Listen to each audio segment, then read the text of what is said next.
Russia Ukraine war थमने का नाम नहीं ले रहा।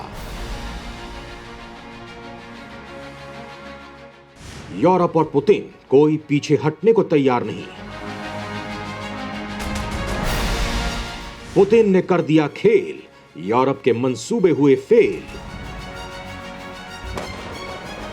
दोस्तों, पिछले 100 दिनों से ज्यादा लंबे समय से रूस और यूक्रेन के बीच जंग जारी है।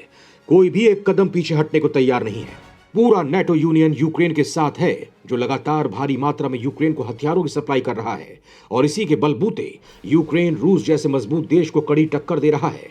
यूक्रेन पर वॉर शुरू होते ही यूरोपीय देशों ने रूस पर कड़े प्रतिबंध लगाए थे और लगातार प्रतिबंध बढ़ते ही जा रहे हैं। इन प्रतिबंधों का उद्देश्य रूस की अर्थव्यवस्था को चौपट करना है। रूस इन प्रतिबंधों का लगातार विरोध करता आ रहा है। इस युद्ध से न केवल रूस यूक्रेन बल्कि पूरी दुनिया प्रभावित हो रही है।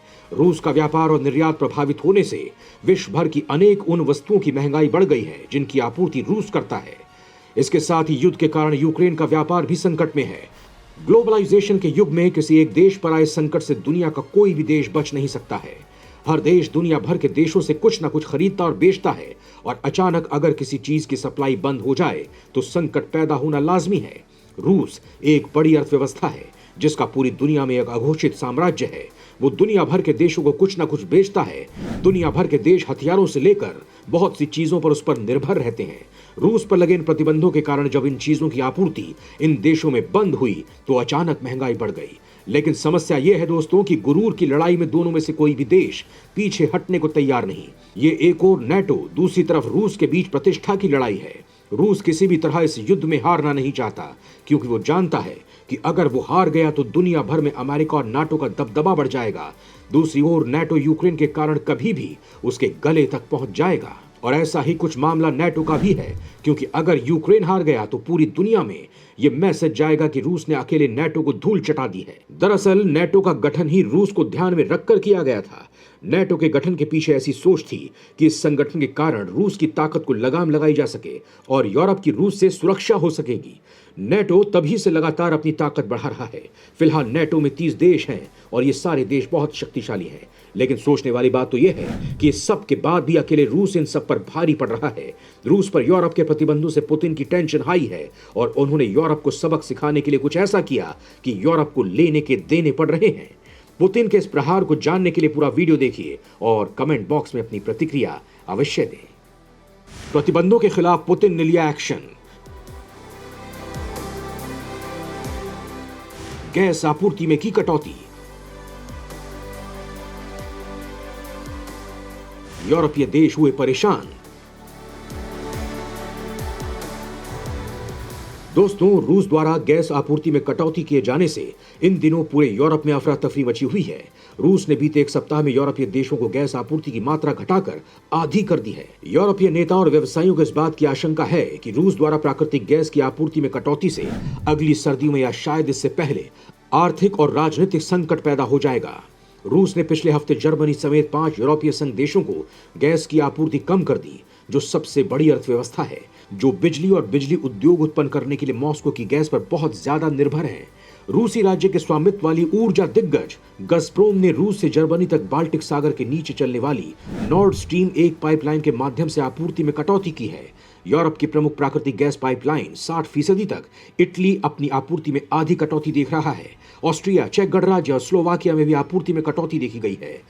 नवीनतम कटौती ने उन देशों को प्रभावित किया जो प्रमुख अर्थव्यवस्थाएं हैं और बहुत सारे रूसी प्राकृतिक गैस का इस्तेमाल करते हैं।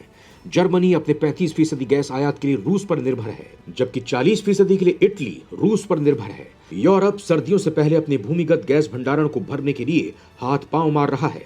कटौती से रीफिलिंग स्टोरेज ज्यादा महंगा हो जाएगा और इसे पूरा करना बेहद मुश्किल हो जाएगा। अभी यूरोप के भूमिगत भंडारण गुफाएं 57% हैं।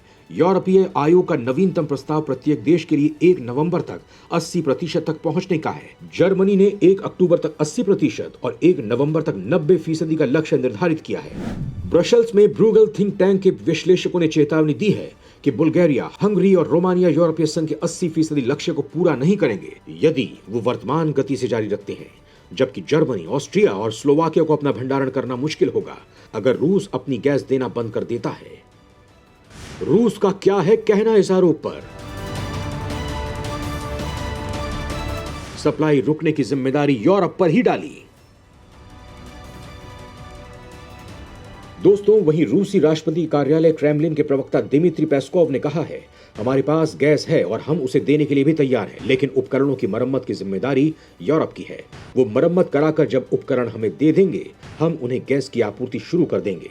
रूस नॉर्ड स्ट्रीम 1 पाइपलाइन के जरिए जर्मनी को गैस की आपूर्ति करता है। वहां से ये गैस अन्य देशों को जाती है। बीते गुरुवार को सामान्य दिनों से 60% कम गैस की आपूर्ति हो रही है।